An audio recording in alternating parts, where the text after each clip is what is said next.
Well, good afternoon, everyone. We are officially recording our first subject matter presentation of Mayor Cooper's Affordable Housing Task Force. This kicks off a series of presentations around certain mechanisms, interventions, and policies that can help to create and preserve affordable housing. As you could see from the email I sent out yesterday, these subject matter presentations are really here to help all of us better understand what is working in the Nashville market, what can be shored up, how can we build the capacity, what are some immediate next steps that the city should take in the next 1 to 3 years. I had a great conversation with the committee of chairs for the task force yesterday afternoon. And as we were looking at the subject matter presentation schedule, we actually saw an opportunity to combine two of the presentations. There was one presentation on density and one on zoning.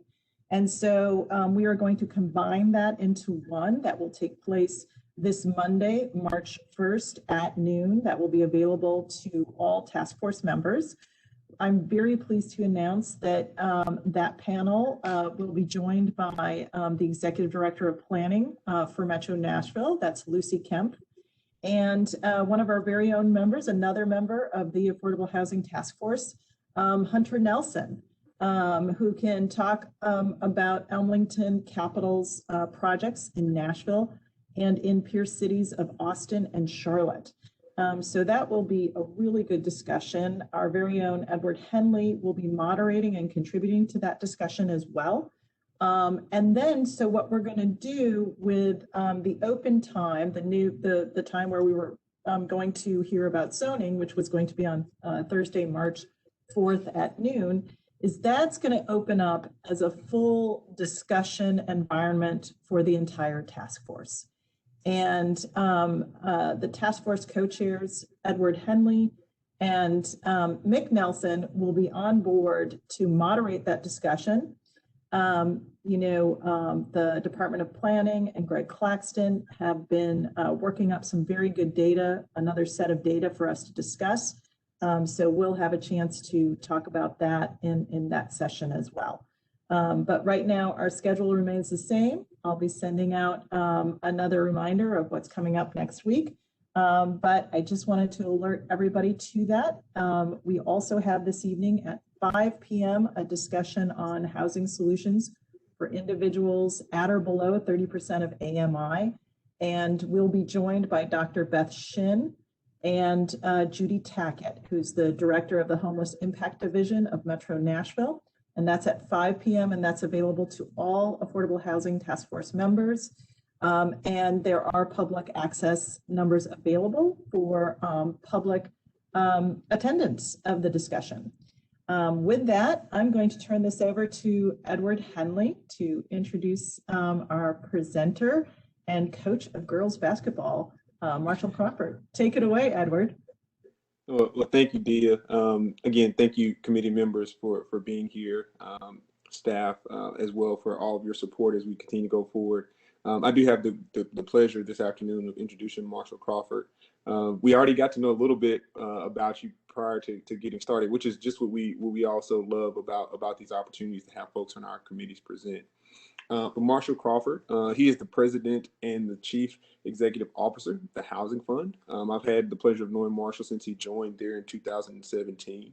And he'll tell more about what the Housing Fund does for anyone who does not know that. But they are a CDFI.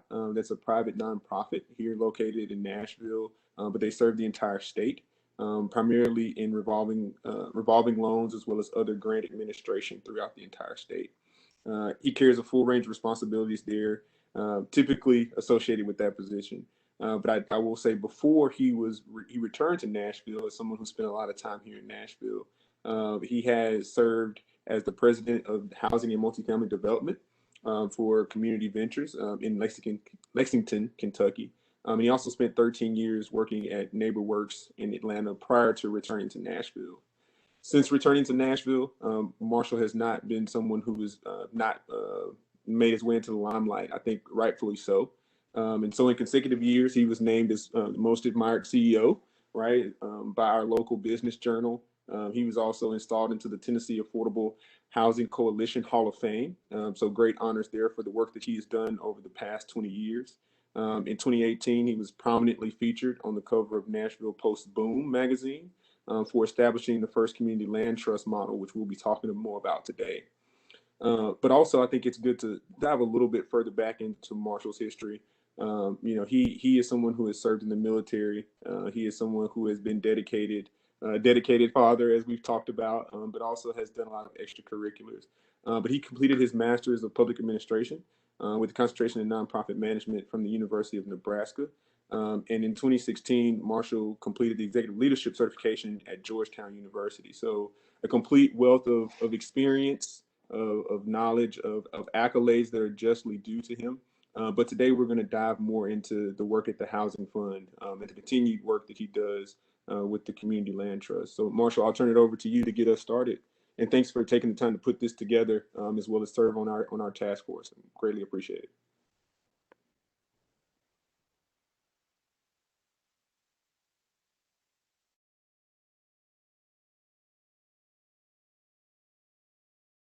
You're muted. We can see you moving the mouse, but you're muted right now.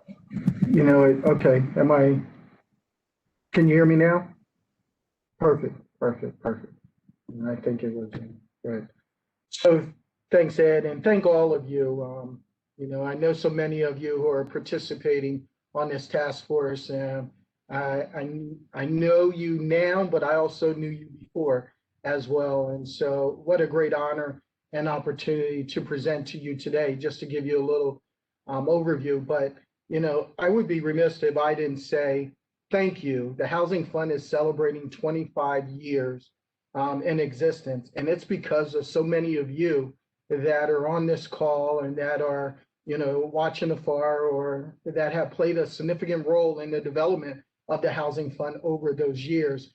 I was here 25 years ago. I worked for Third National Bank and SunTrust at that particular time, but I really wasn't involved in affordable housing.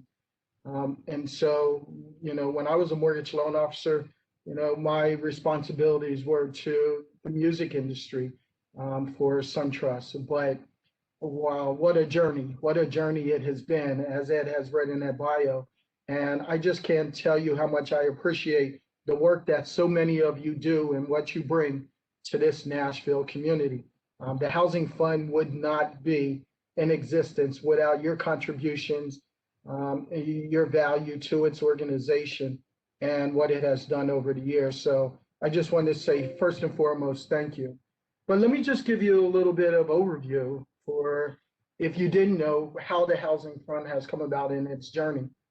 Just mapping out, a few key milestones. It was created in 1996. And the reason it was created is because so many of you came together to say, hey, we have an affordable housing crisis and down payment assistance and closing costs is needed. Just think about that. 25 years ago, we had an affordable housing crisis. And today we are gathered here because we're still fighting an affordable housing crisis. Very different at that particular time, but the same reasons. Incomes are low, property values were significant at that time, and they're significant now. So as we continue to think about the evolution of the Housing Fund, it was because of that crisis, and now we're still dealing with this particular crisis. In 2003, something happened in the Gulch, in the Housing Fund, through a strategic partnership with so many of you were involved in this. It was the creation of Laurel House being a low-income housing tax credit, 48 units of affordable housing at 60% and below area median income. And wow, look at the Gulch now. The Laurel House being the economic catalyst for a lot of what is happening there, and the Housing Fund being, the primary owner. The low-income housing tax credits have expired. The Housing Fund bought out the equity partner, and now I'm the sole owner of Laurel House, and continuing to ensure that level of affordability in a high-cost area, probably one of the highest cost areas in the city. In 2010, the Housing Fund played a very pivotal role again, working with so many of you that are on here today to secure funding to be able to help individuals rebuild, rehab, and restore their homes and communities that were impacted by the 2010 flood. In 2013, we expanded. While we were providing loans to developers back in 2007, we really started working with those individuals that came through what was known as the Developers Academy to really expanding and being able to provide resources to small developers to do more affordable housing in 2013. And fast forward to 2014 through the NSP grant, working again as a very collaborative unit with so many to bring some resources to Nashville. We partnered to secure over $30 million, and the Housing Fund played a very pivotal role in creating what are known as shared equity units. As you can see from the picture right here, this is on Chestnut Road. We were able to get those resources. The individuals that were able to purchase those have a 75% loan to value, and the Housing Fund puts in an additional 24% in equity, allowing an individual only to bring 1% of their resources. I believe this is a true model. If we're going to talk about equity in homeownership, if we're going to talk about building generational wealth, an opportunity like this still exists, and we need to figure out a way to do even more of this and provide greater opportunity. Moving fast forward, in 2017, I was hired to come back into Nashville, which I've thoroughly enjoyed since being back and loving it tremendously. We relinquished the Barnes Fund. Many of you know, and some of you don't know, that the Housing Fund was the administrator of the Barnes Fund, but we relinquished that in 2017 and then took the opportunity to secure, operationalize the Community Land Trust, what we will talk about today. 2018, we got funding. And in addition to that, we thank the Metro Council for approving 15 scattered site properties around the city for us to be able to build new affordable housing and keep housing permanent, affordable housing permanent. Recently, I think all of you know quite well that we secured a strategic partnership with one of our corporate partners as Amazon in helping individuals offset the property tax increases to do a preservation around homeownership, which is critical, which is a part of some of this that we are talking about today. So let me just share the mission of the Housing Fund. Our primary objective is to provide resources and creative leadership, like being a part of task force like this and other spaces where we're talking about affordable housing. We essentially want to help those individuals and those communities that want to create and maintain affordable and healthy places. We can't forget about ensuring that communities are healthy in which our low and moderate income people live. That's our mission. That's what we live by. That's what drives us to do the work that we do today. How do we do that? We do that a number of ways. And instead of going back from a historical perspective, I thought I would just share with you what we've been able to accomplish just last year. Our staff has done a tremendous job in being able to move capital, getting those resources out into the hands of individuals, and making sure that we're able to secure our development lending. Last year, we did over 311 units of affordable housing. We funded over $4.8 million, and which had project costs over $31.3 million in total costs. 311 units. We're very excited about that opportunity, but we know that we can do more. We've also provide consumer lending. We put over 198 new homeowners into housing in 2020. We funded about $2 million of down payment assistance and closing costs and leveraged over $40.2 million in first mortgage lending. So if we're going to be able to create opportunities, we need first mortgage lenders who come to the table and we provide that down payment assistance for them to the tune of 198 units. We have individuals that are taking homebuyer education and money management courses. Last year, 386 participants are utilizing that. We manage a portfolio of just over 1,000 units in our portfolio, which is about $15.6 million in loans that we service and we manage collectively. From greater community impact, we all know that there was first a tornado and then a pandemic. And what we had to do was figure out how we could play a much greater role. We got a grant we actually got a donation from an individual of $100,000 to put into the community of 37208. So we took an opportunity to help those individuals rehab those homes. We participated in a community gathering that really highlighted the 37208 area code, really supporting and being a part of that community. We also, when the tornado hit, we quickly adjusted and created what is known as the Power of 10.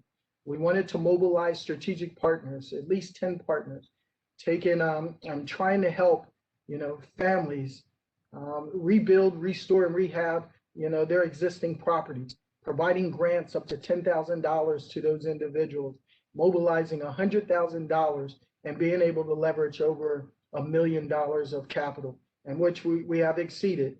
Basically over $2 million with the Amazon grant becoming a part of that. Our numbers have increased significantly.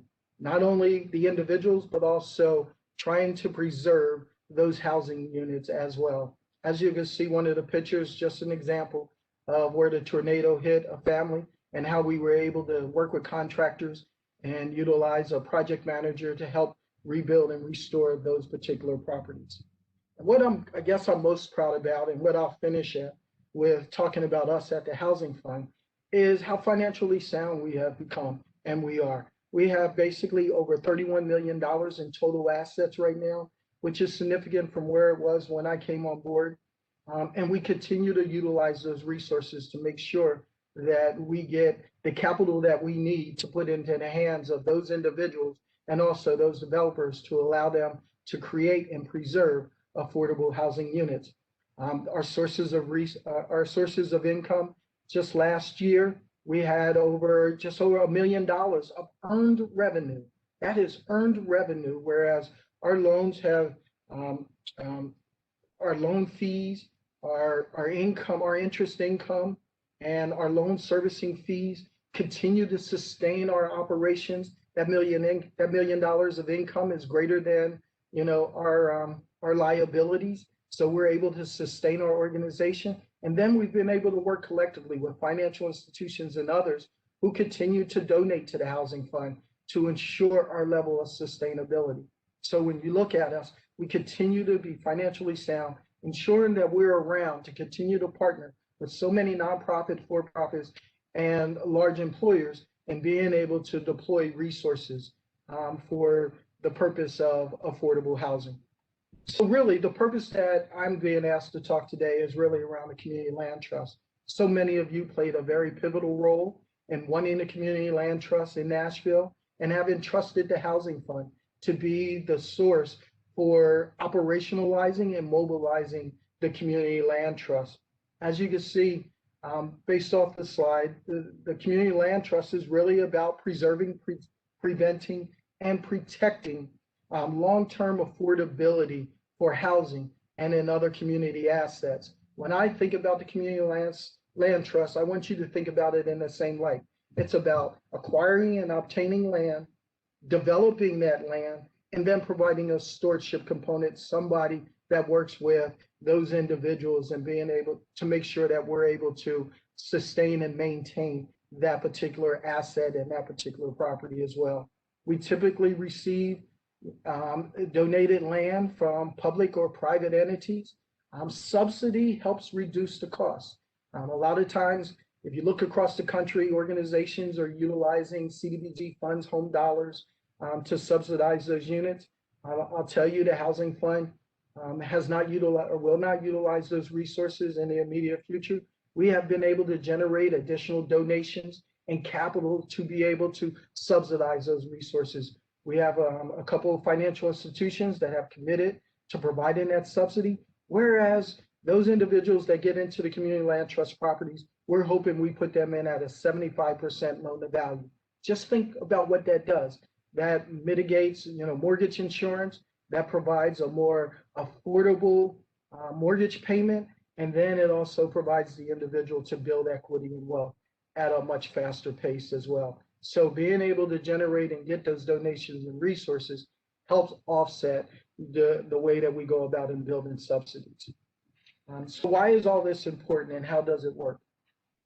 Well, the community land trusts is a key strategy. It's a key strategy for building, community assets. We have to do a much better job in figuring out how we mitigate, some of the challenges that are happening. And here we are in Nashville, which 25 years ago, we weren't dealing with the same type of cost in housing as we are today.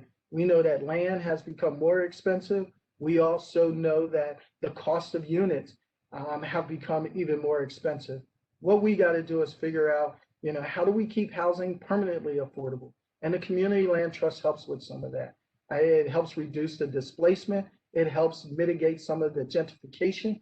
I say gentrification is the absence of revitalization. So how do we get intentional about revitalizing those communities? A community framework that supports residents and that also limits a certain exposure there. Preventing, we know that many individuals are in forbearance, they're in deferments, and we know that a lot of them, once they come out of that, will not be able to continue to afford their home. So we're going to face possibly a foreclosure crisis. How do we get ahead of that curve as well? So let me just talk to you about some of the highlights and what we have been able to do in operationalizing the community land trust.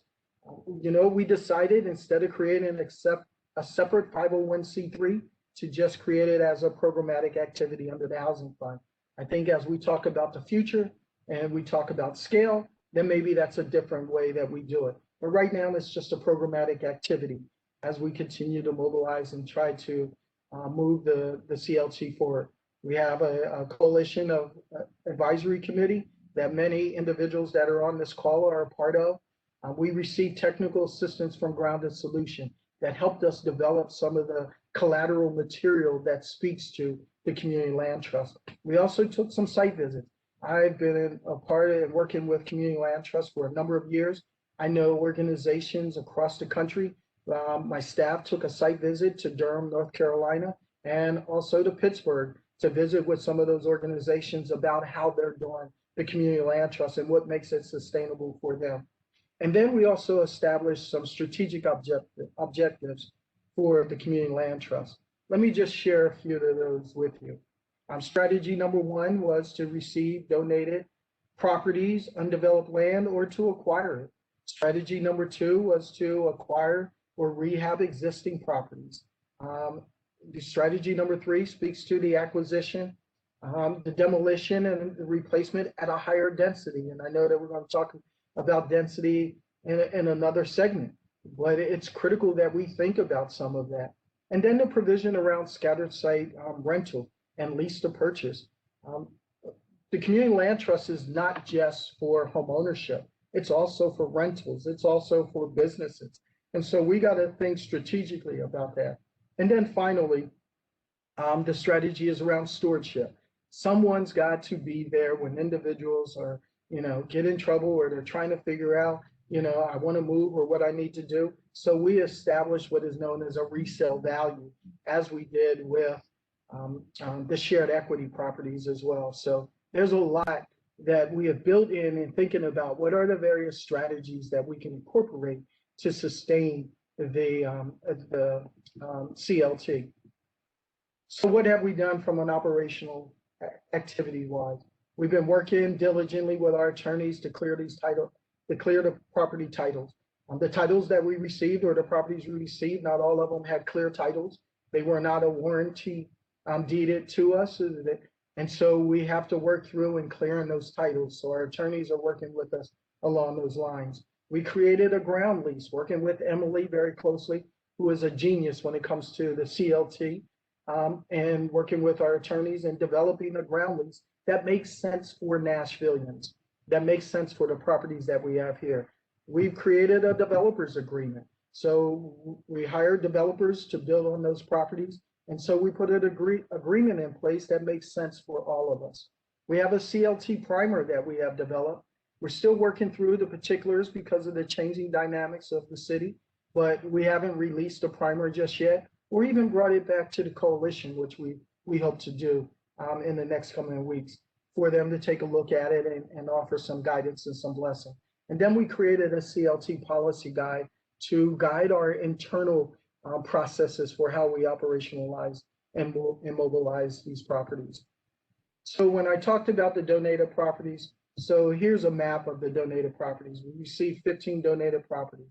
As you can see where they are throughout the city, a lot of them in the North Nashville community, several of them in the Napier community as well. We continue to work with our attorneys to clear those titles of those properties. We have 3 properties, as you can see, that are circled here that are currently under contract for development. And let me just show you a little bit of what those properties will look like. So the first one is the Moody Nolan property, the Legacy House. Moody Nolan is the largest African-American architectural firm in the country.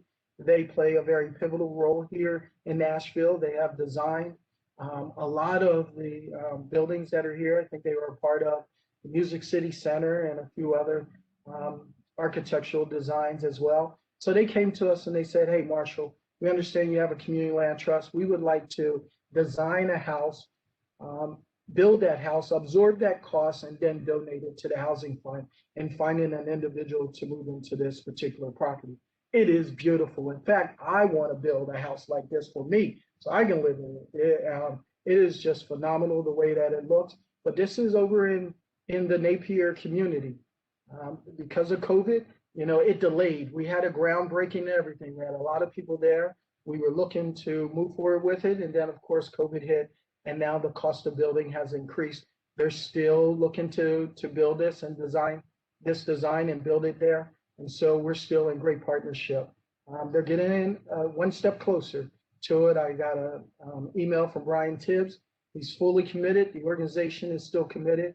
And we're looking forward to seeing what this looks like once it's built as well and finding a home buyer to go into the property. The other property is 1701 on McKinney Street. Be a helping hand. Mark Wright, many of you know, a very strong developer in the community, one that actually got his start coming through the Developers Academy at the Housing Fund.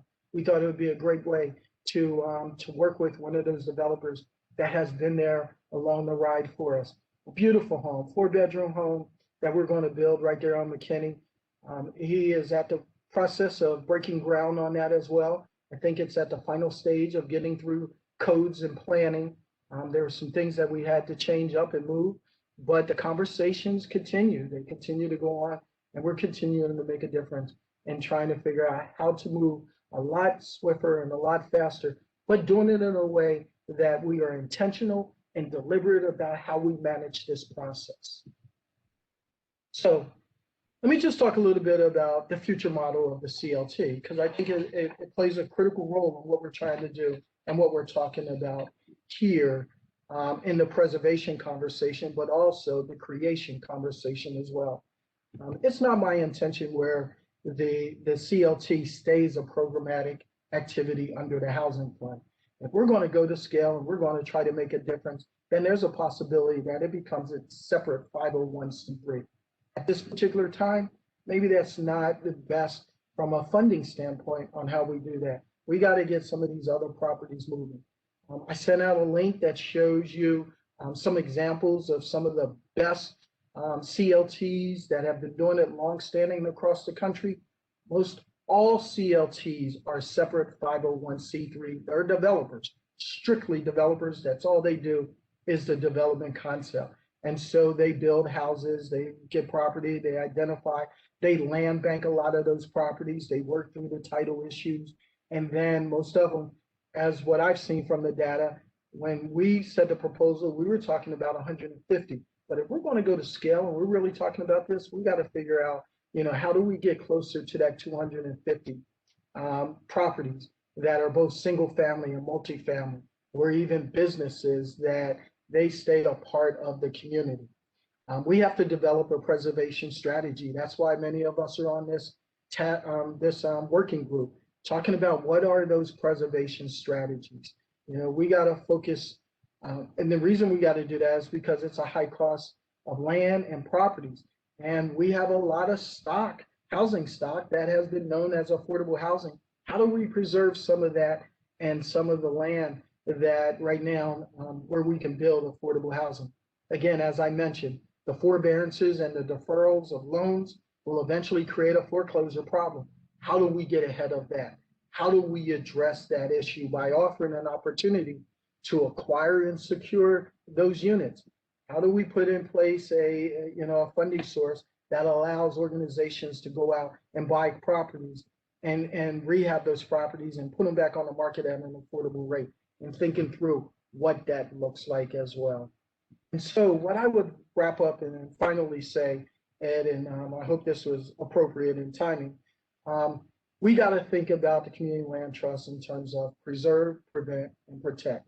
We have to preserve the existing affordable housing units. We have to prevent displacement and gentrification. We have to protect the people and communities of colors that this really was created to serve from a historical perspective.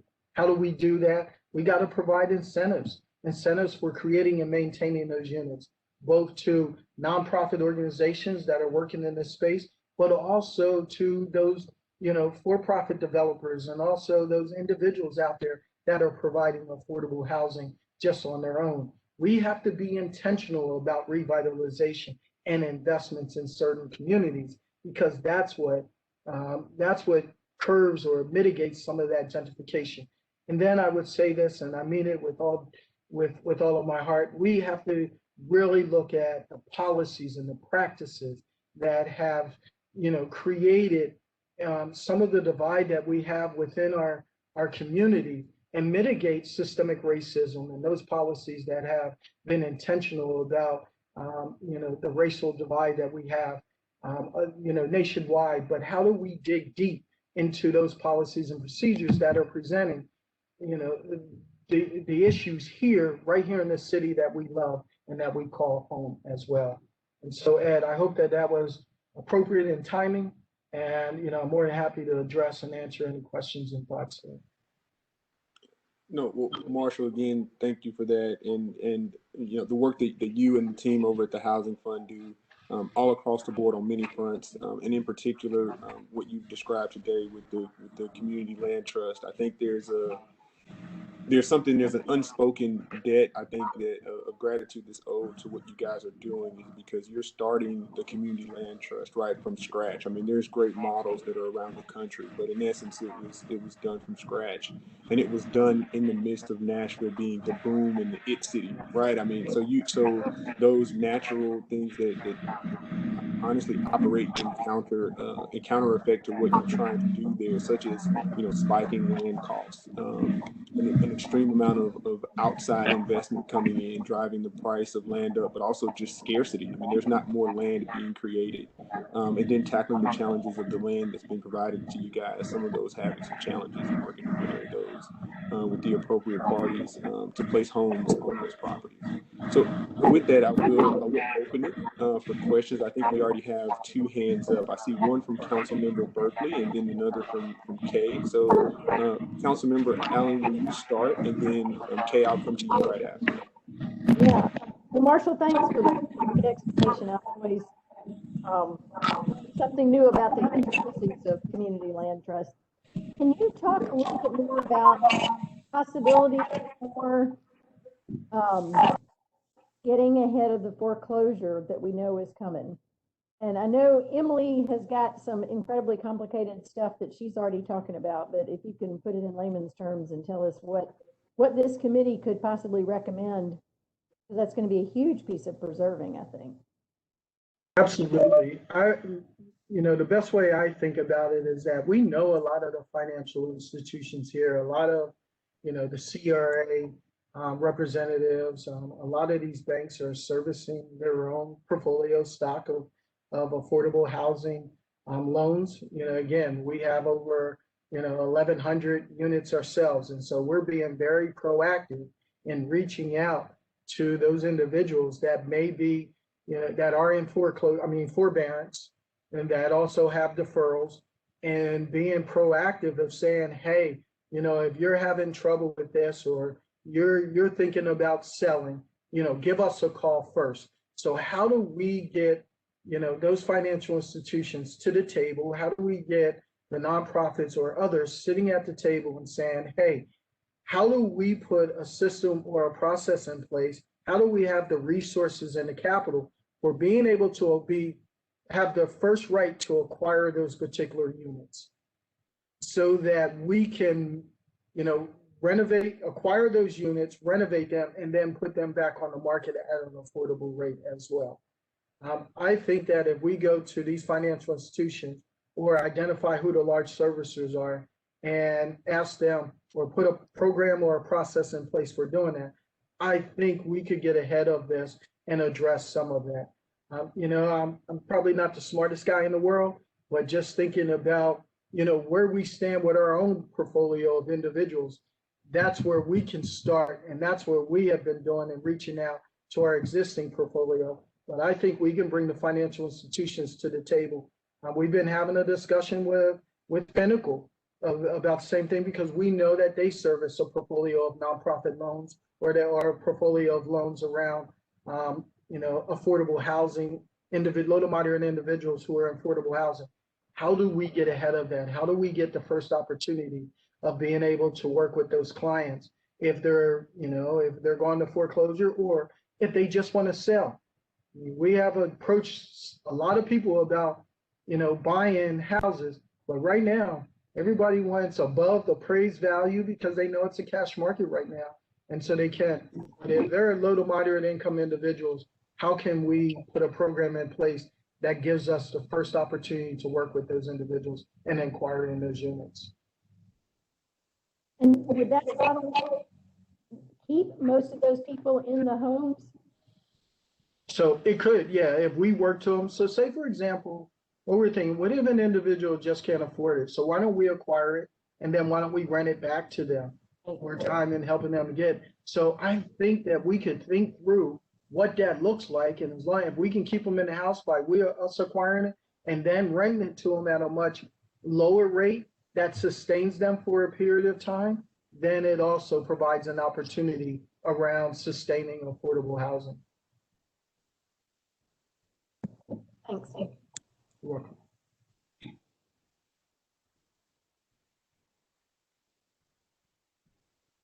Sorry about that. Go ahead, Kay. Okay.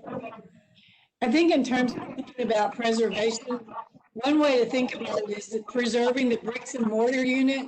But the other side of thinking about it is preserving housing for people that are on the edge. And that's what this strategy is focusing on, because that's where we are.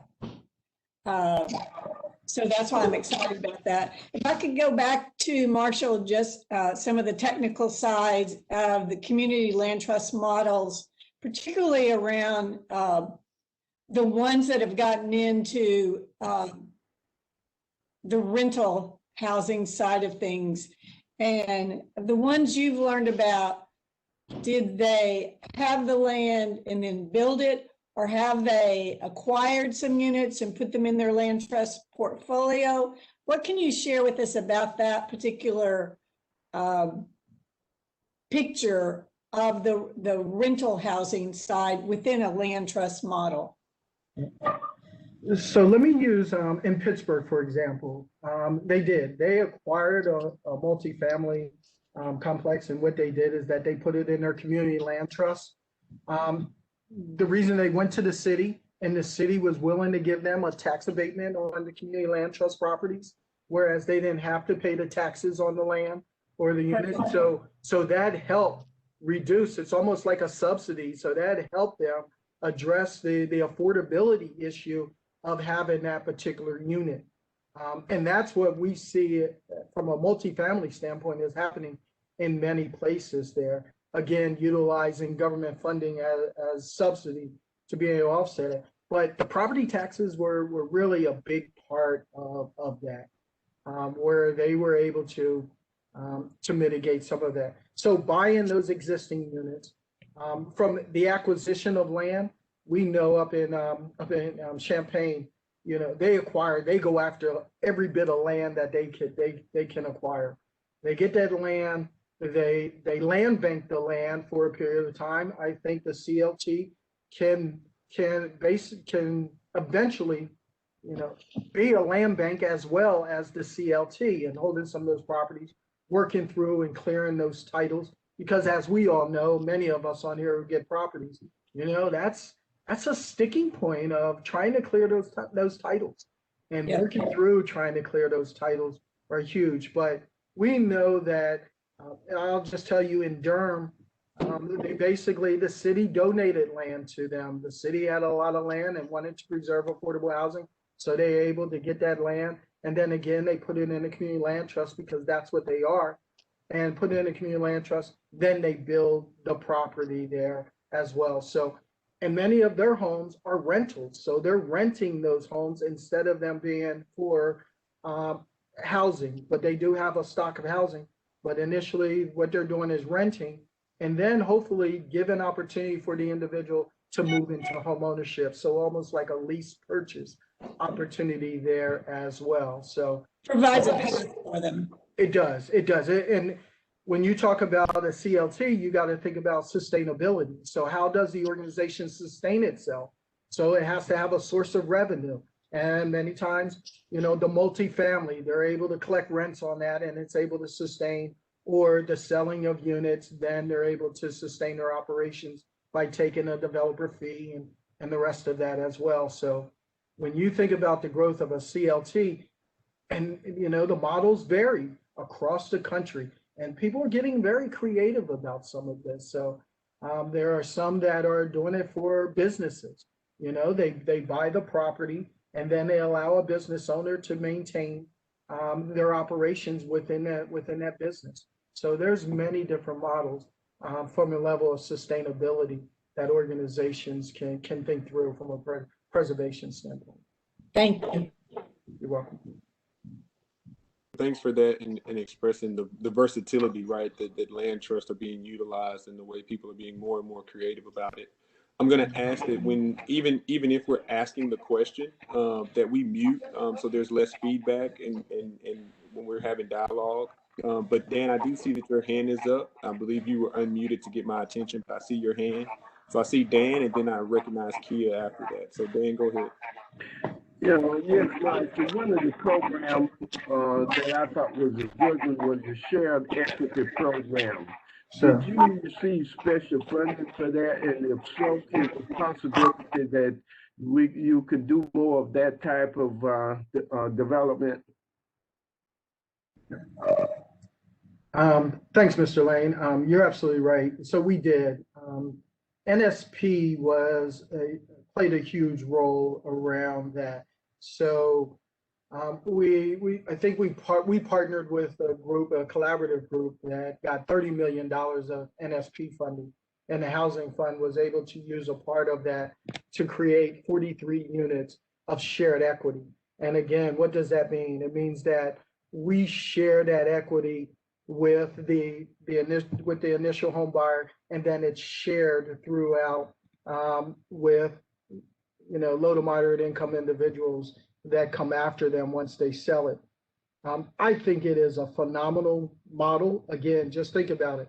The homeowner only takes out a 75% loan to value, which is significant because that is a more manageable mortgage payment.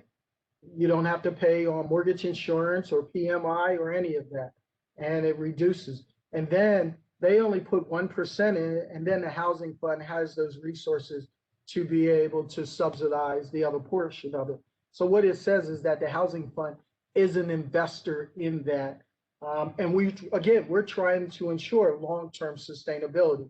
Now, if an individual stays in their house over the 30-year period, then they walk away with a house and they walk away with all the equity. But what we did was ensure long-term home ownership options there. I think it's the best way to help low to moderate income individuals to generate wealth a whole lot faster. I am seeking additional funding to be able to support that. When we talk about the generational and the wealth divide from a racial standpoint, I think this is a great strategy for really helping African Americans or people of color generate wealth a whole lot quicker and a whole lot faster. But again, and if you have anybody who's interested in it, being intentional about how do we find those resources to be able to build and address the wealth divide, and being able to put them into an asset that so many of us truly believe is the largest asset that anybody is going to acquire in their lifetime, which is a home. That's completely for me. Very good. No, thank you for that question, Dan, and much appreciated. Kia, would you go ahead? Yes, thank you. Marshall, I want to go back to the Moody Nolan property. And I'm curious about when a developer comes in and creates a beautiful home, an absolutely beautiful home, but how it changes the integrity and the culture of the neighborhood that it's in. So can you speak to that and speak to that level of affordability as well, right? That house is very different than what sits currently in that community. And so then it changes the real integrity of the community, which then changes what happens as other developers come behind and make other homes that level, and then those are not affordable. So can you speak to how we can prevent the possibility of that happening, or how we can be mindful of that in the community land trust? Because I'm really excited about it. I'm really nervous about that particular part. Yeah. And Kia, you raise a very good question, because we also had those discussions and actually, talked to a few of the neighbors that were in that community. In fact, we sat down with the pastor and some of his congregation at the Church of the Messiah and just had some dialogue about the community overall and what this would mean for that particular community. Interesting enough, when we did the groundbreaking, be it known to us that that lot was actually two lots, and someone had bought the end lot, so our house is going in between, and they built a new unit on there that is almost like a $600,000 home that they're doing. So when you speak to changing the dynamics of the community, the one thing I would say, and what I always say, is that we really don't have any control over that, because if an individual buys a lot and then builds a $600,000 home, it's going to change the dynamic of the community. Just think of the process that individual had to go through, codes, planning, and everything else to be able to get that particular lot and then build a $600,000 home on that particular lot. What we're trying to do is that we're not going to be able to, the housing fund can't do anything about that. That again speaks to the policies and the practices that that we have embedded into what allows what to be built, where, and when, and we have to address that.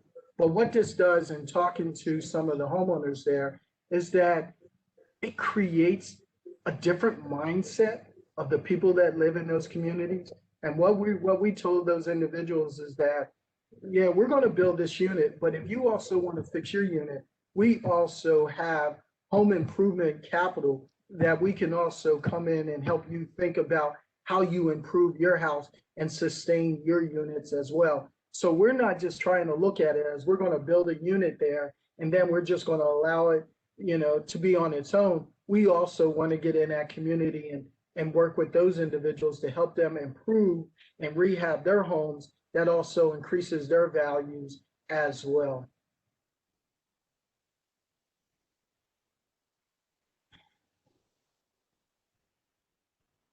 Did that fully address your question, Key? I don't want to move on if it didn't. It did. Thank you. I think Marshall brought out the exact point that I didn't ask, but was hoping he would answer, which is really about zoning and policy and how we of communities, so that so we're mindful of $100,000 home comes into a community that is historically, and it changes the whole integrity, and then we say we want to be a national goal. So we have to really adhere to what we say we want to do. And so I appreciate Marshall's answer. I thank you so much. So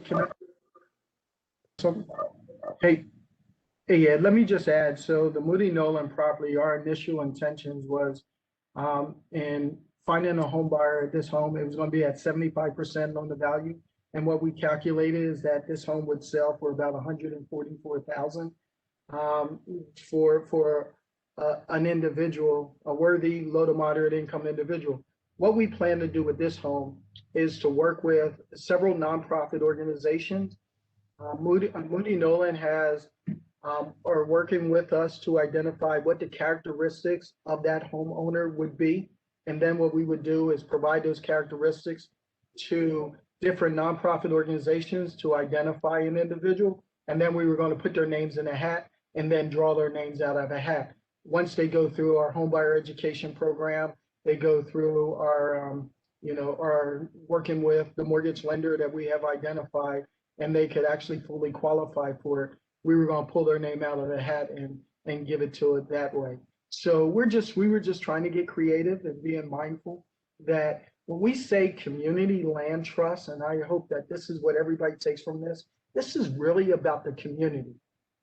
And they can trust in us to protect that land as much as possible.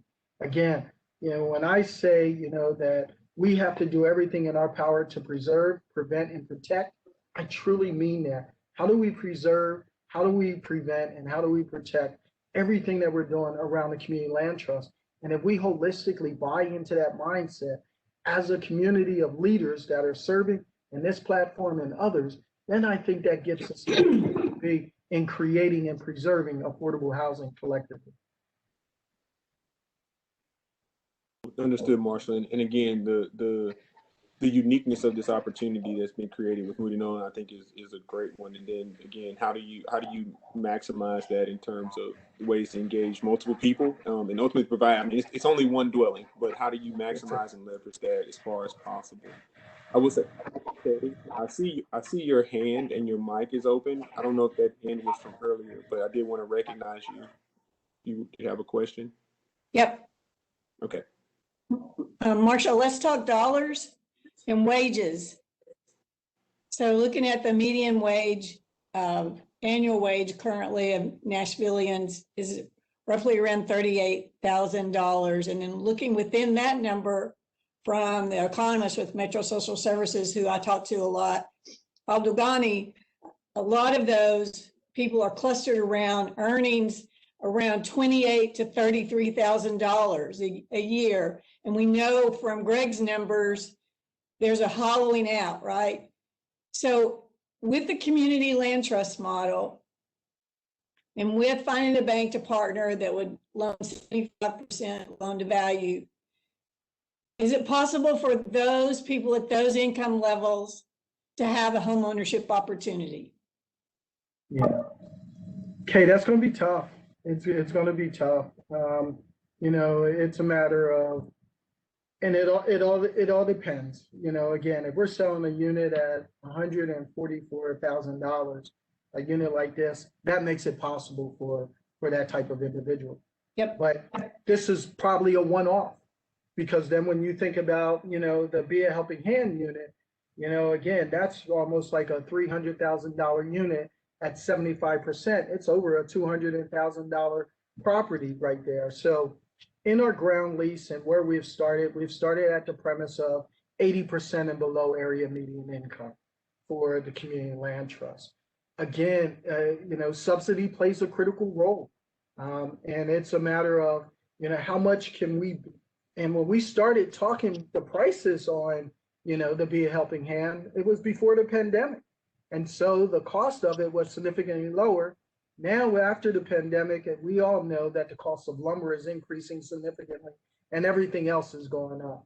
So it's going to be tough to serve at that, 60 to 30% and below area median income under a normal structure. If we get more opportunities like a Moody Nolan situation, where somebody is absorbing that cost and donating, then we can do whatever we want with it. And so again, it's going to speak to, if we can find multi-family units where we can keep the costs down and affordable. And I hope that, even if we do something like that, we're not thinking about the concentrated poverty side of it. We're thinking about mixed income and mixed use on how we do some of this for the community land trust, because we don't want to be caught in the same situation that we have been for historically. So it's going to be tough at those low income levels. We got to continue to work on something like that. Absolutely.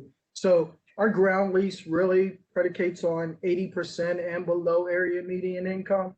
Really looking at that 80% is where we are with that. Our That's what I shared thought. equity, yeah, our shared equity is at 120%, but at that particular time, the market was totally different. So it's a matter of, how we're able to get subsidy and what other corporate partners come to the table. Moody Nolan's a corporate partner, just like Amazon is. So they came to the table. And if we can get other corporate partners to think collectively about, what we're trying to do and how we preserve it, I continue to say it, and I will say it in this public setting. Affordable housing is not just a nonprofit and a government problem.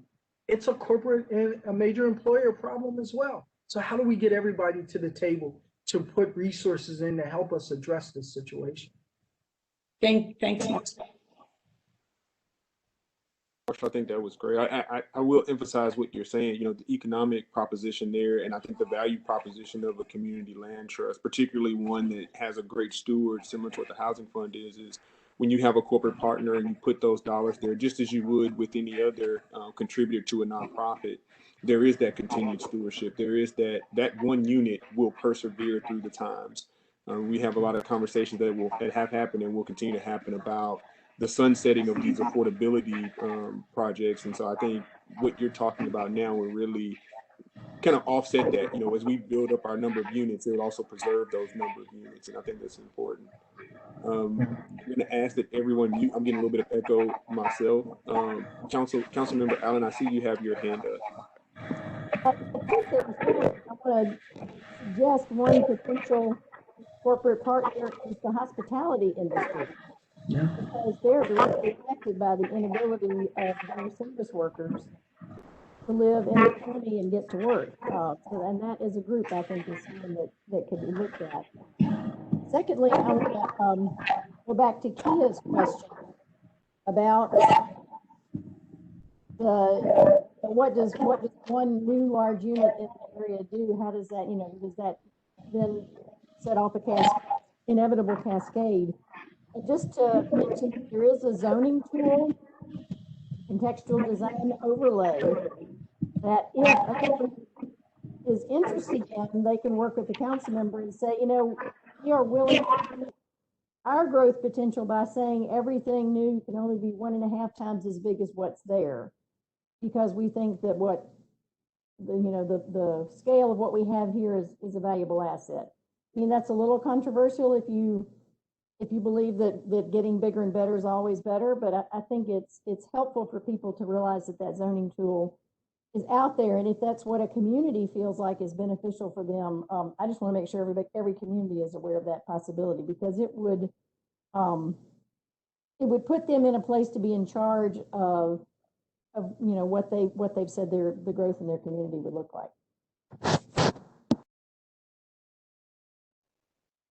Yeah, thank you, Councilmember Allen. Dan, I see your hand is up. If you would like to ask a question or make a comment. Well, I would like to ask the question, but also make recommendation, particular to Marshall's question. I think one of the things we need to do is recommend maybe to the mayor's office that we develop some type of a joint marketing program, I say with the chamber, so that when they out recruiting, we promote the need for mixed income housing. Like everybody's on the luxury idea now, but let's get up some marketing program out there where we begin to imprint in people's mind that mixed income housing is the thing that a good community needs. Now, for example, in the past, and I think about Amazon, when DuPont first came here several years ago and brought 4,000 jobs, they got out and built houses for their employees and so forth. So we need to somehow pull major corporations in that they have responsibility to help finance and promote the building of mixed income housing for their employees and other people in the community. That's I'm through. No, Dan, we appreciate that, and I think to your point, right? It goes back to Marshall's statement about the corporate and private sector clearly playing a role And I think to your recommendation is how do we develop what our context, our proposal, our way of marketing and branding, what programs the city would like to see.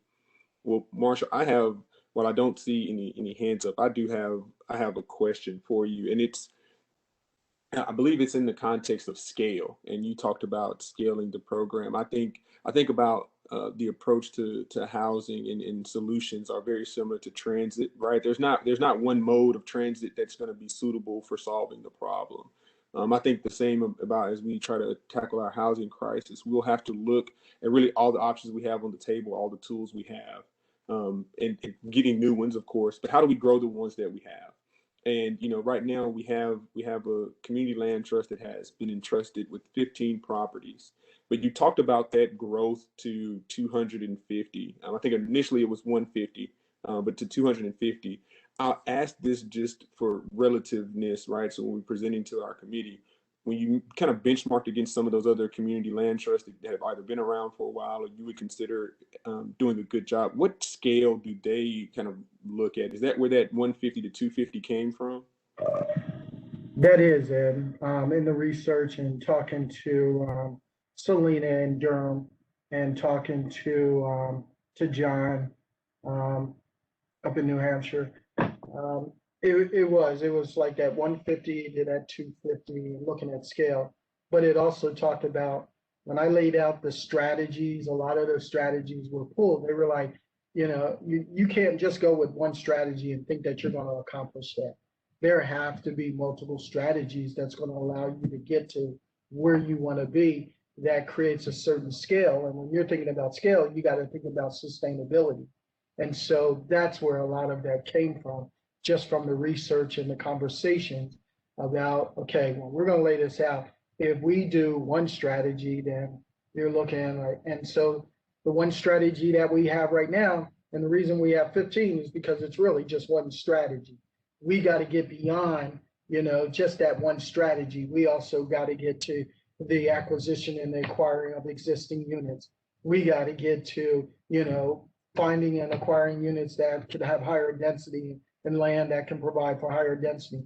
We got to get to, that lease purchase. We have to think about, again, the stewardship and the resale and restriction on where this makes sense. Because, when you talk to a homeowner right now, I have heard one person say, well, why would I want to do that? I don't even own the land. So why would I want to buy a structure? And the thing that I say, well, tell me where you're going to be able to buy within Davidson County at the price range that I'm offering to you. You see, so the thing is that it's not for everybody, and it's not going to be for everybody.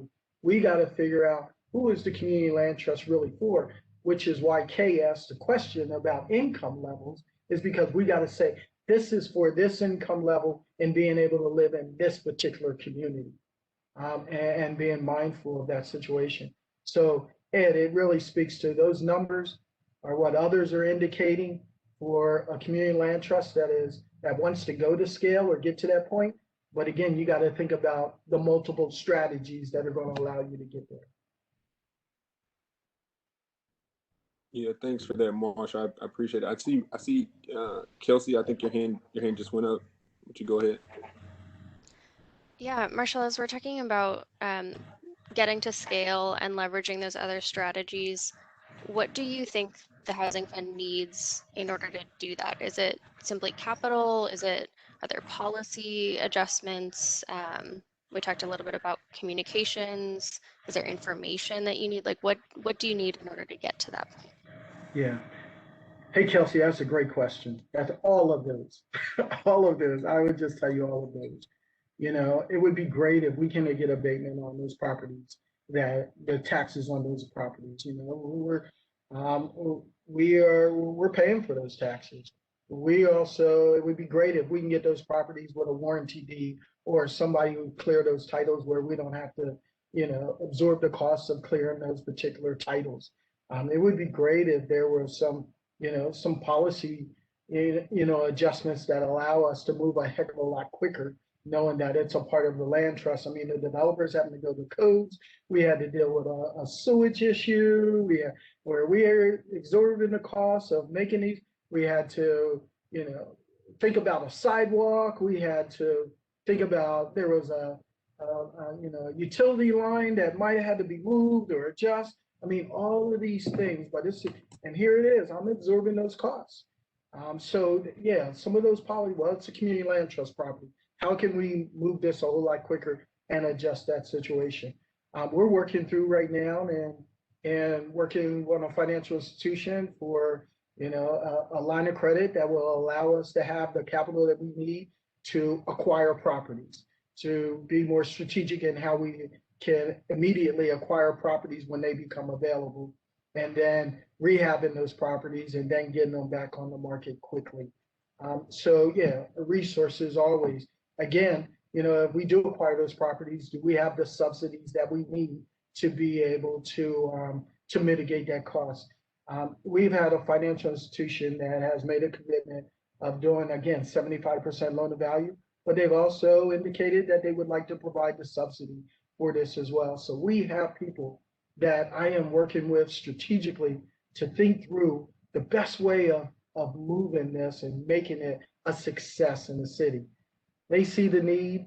I think we just need to highlight that some of these things need to be addressed, especially if it's the community land trust. I'm not asking for all of the housing fund. I'm just asking, if this is what everybody is bought into, then how can we get every facet of government, every commitment from corporate, nonprofit, for-profit to say, this is the community land trust. We're all bought into the community land trust of helping preserve and create affordable housing in the city. So I would say all of those things that you have mentioned are needed, are important for being able to move this forward.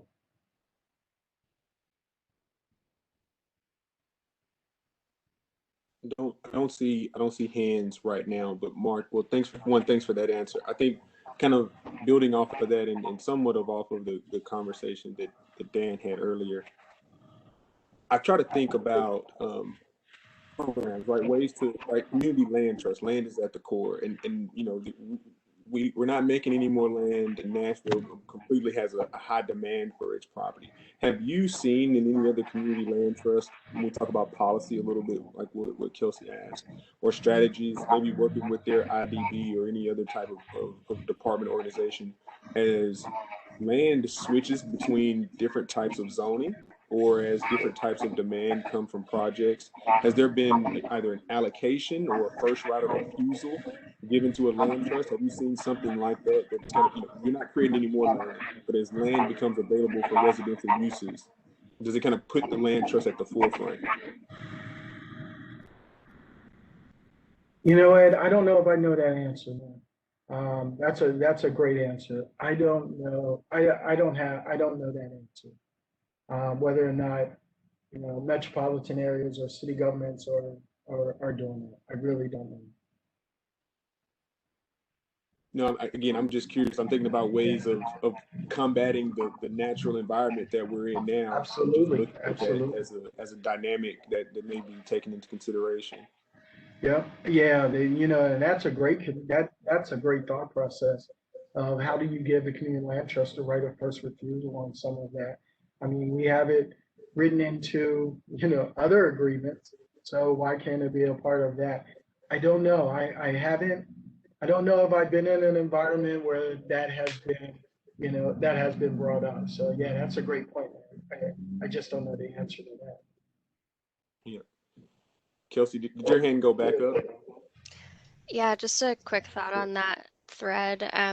In DC, there's a Tenant Opportunity to Purchase Act that allows residents of apartment communities to organize and form a co-op if that property goes up for sale.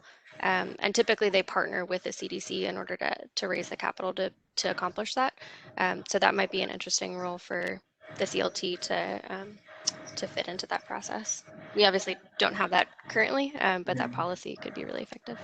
Yeah, I'm familiar with the co-op perspective there. I was just thinking that it was a little different than what Ed was asking there. But yeah, from a co-op standpoint, they do give that opportunity for it. But I don't know if it's land. Most of the time it's existing structures or something like that they have lived in or they have been a part of a certain community. I don't know if it's just been land exclusively land, but yeah, that's a good point.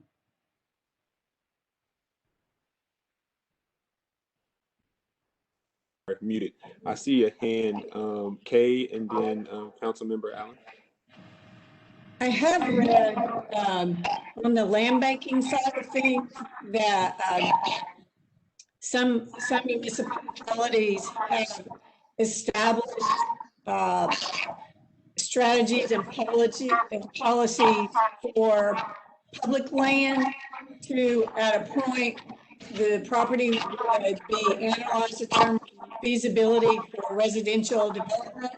And then those would be set aside, segregated from the others into a group. And then in these particular cases, they take care of they clear the titles, and then they pass them on to the land trust. But the municipality itself, which is key here, establishes and passes policies for this need when it comes to properties that may come up that come onto their rolls. And so it goes back again to the policy arena. And I think that's something easy enough to push for in Nashville. And you're right. And so when you think about a land bank, absolutely. But and most of the time, the land bank is a conduit of of the government, of the government. And so so they're basically using it or creating it to say, hey, we got this land, we want to bank it here, we want to allow them to do what they need to do with it. Whereas the community land trust is a separate entity from all of that and having to work and fight and do everything else, just like as if all the rest of the nonprofit organizations. So, absolutely.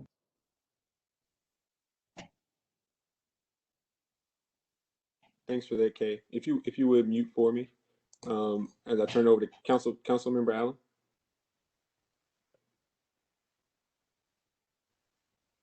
I think you were acknowledging me. Ed, you got muted. I just want to say, anytime we talk policy, we're going to have to work at the state level at the same time we work at the metro level, because they will come back 9 months later and undo anything we've done if we haven't gotten their blessing on it. So, and that's just a sad reality. So anybody that's got friends, in rural counties outside, we've got to get them helping us on that, or we can pass all the laws we want to, and 9 months later we're trying to come up with something new. But I'm game to do it. I've done it many times now. So. No, that's a fantastic point, Councilmember Allen, and one that our entire committee has to stay conscientious of, for sure. Kay, I see your hand is up. I don't know. Just one point. Yeah, Tennessee is one of the states where the state has established, we have a law that allows for entities to establish land bank entities. We got the law on the books in Tennessee on that one. So I think we're okay on that. And just to say this, Marshall, I know that the housing fund, while we're of course focused here in Nashville and we're talking about our, Davidson County, Metro Nashville, the housing fund is a statewide entity, correct? I just wanted that to be acknowledged. And then, speaking to that and talking about what happened with Moody Nolan, talking about some of the challenges on the front end with the property, I also I think we should take this time to really acknowledge some other challenges. And if you've had a strong amount of response for developers, right? So key partners to come to the table. I know that right now you've highlighted that 3 properties are kind of underway. Is that only because those are the only 3 that have cleared title, or is that because there's some other factors that are out there? I mean, helping our committee understand the layers and challenges that are facing our current community land trust, I think, are helpful as we look toward the future. Well, thanks, Ed. Good point. Let me just say first and foremost, man, it's amazing how many other cities and municipalities are asking, how did we establish community land trust, where we are at community land trust? How can we donate property to the community land trust and store this? I mean, from Clarksville to Memphis to Chattanooga. I've had a discussion with groups in East Tennessee, Johnson City. I've had a lot of discussions. What I tell them is, my funding was provided to support Nashville, but if you want to give more funding, we'll figure out a way to be able to work with you as well. So there's a request, and there are so many, that are thinking of the community land trust model and trying to figure out, what's the best way to, again, preserve housing or create new housing and maintain its level of affordability. The only reason that I've mentioned these two is because we have basically 3 to 5 properties that are clear. And I get calls from developers almost every day. Just this morning, I met with another developer trying to figure out, hey, when can we develop on that property? We have more properties we can develop. We would love to give something back. I can't tell you how many developers continue to say, hey, we want to give something back. We want to figure out what can we do? How can we do it? We're more than happy. I have one developer who's doing it, and then they're donating part of the proceeds back to us as well. So it is only because I only have those clear, but they're waiting for me to clear the others. And I'm not just going to work with the for-profit developers. As you see, be a helping hand. I know Affordable Housing Resources, New Level CDC, some other small developers. We want to make sure that we are doing it from an equity standpoint, that we're also providing opportunity for our nonprofit developers to also to participate in developing these units. And we're not asking them to do it for free. We're, they're going to build it just like as if we're going to hire them just like a developer with a developer fee and make them hold as well as they develop these units. But yeah, there's a lot of developers and others who are asking us, we're ready when you got the rest of those properties clear. And my attorneys sent me an update just yesterday on where they are and clearing up some of these other, the titles for some of these other properties. So yeah, I don't know if it's more of a challenge, from a developer standpoint. There are plenty of developers out there that want to do this. It's really about us getting all of these properties cleared up so that we can get ahead and get them developed. I think that's important to recognize, right? I mean, when you have a pipeline of people who are looking to support and facilitate the process, it's just a few of those roadblocks and hurdles you have to clear. It's important to recognize that. Well, I'm looking. I don't see hands right now. I want to be mindful of time, so I'll make a call for maybe the last 1 or 2 questions, just to be mindful that we will need to close in about 8 minutes or so. So if there are questions, please raise your hand if you have them. Well, can I just give a plug on a preservation strategy? We did get those resources to be able to offset the property taxes. I think all of you know the zip codes that are existing. If they're existing homeowners, they live in a certain zip code and they have incomes at 120% and below. We're very happy to work with those clients to offset, their property tax increase. So I would just say, hey, we've been very successful so far, but I know there's a lot more people out there that could take advantage of these resources. We know that a lot of people, they basically, escrow their mortgage. And so they don't know the impact of it until they get their bill, and now their mortgage has increased significantly. And then they're going to start looking at their statement and say, whoa, what happened here? And then hopefully they'll give us a call. We know that property taxes are due, on the 28th. So if I just want to put a plug out there that we're willing to provide those resources to those individuals. So if you have communities, you have individuals that please let them know. Go to the Housing Resiliency Fund on our website and fill out an application. It's hard for us to decline somebody. We're actually not. We're approving everybody, or we're giving everybody a solution for how we can approve them. So, I just would like to put that out there. That again is a preservation strategy. We're trying to keep existing homeowners in their properties and not allow an increase in property taxes to force them out. No, and very important, and thanks for that, Marshall. I've got one hand, and I'll recognize this as the last question from John Dean. If you'd go ahead, John. Hey, thank you, Ed. Marshall, great presentation. The thing I like about what you're putting forward is that it is clear and concise and very directive in terms of recommendations of these are the 4 or 5 things we could do to advance the ball in your neck of the woods. It would help me a lot. I've already seen you circulated your presentation to us, but it would help me a lot if I had one sheet of paper in priority order, your wish list that you went over today. But you know, some of us are auditory learners, and some of us need to read it to believe it. So, if you would circulate that, I think that'd help us help you. No problem. Thank you, John. And I do have a one-pager that I've sent to individuals previously, and I'll be more than happy to share that with everybody here as well. So appreciate you. well, thank you. I appreciate that as well. Yeah, one thing, a great question, John, a great request.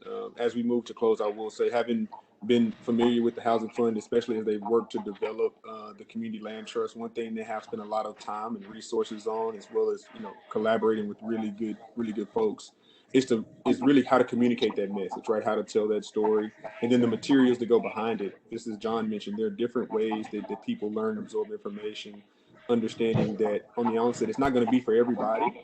But what that means is you will have to now communicate more effectively and efficiently. And I think the Housing Fund is taking the steps to do that, which is why, again, I want to recognize the work they've done, really to get us started, to get that ball rolling, to build that initial momentum in this area. And as we speak about momentum, of course, as we move to close, I want to highlight that later this afternoon into the evening, starting at 5 o'clock, all our next presentation will be really solutions and identifying those for individuals at 30% of the area median income. So what are considered extremely low income. We'll have some other folks, Dr. Beth Finn, who's a member of our Affordable Housing Task Force, as well as Judy Tackett, who is the director at Homelessness Impact Division.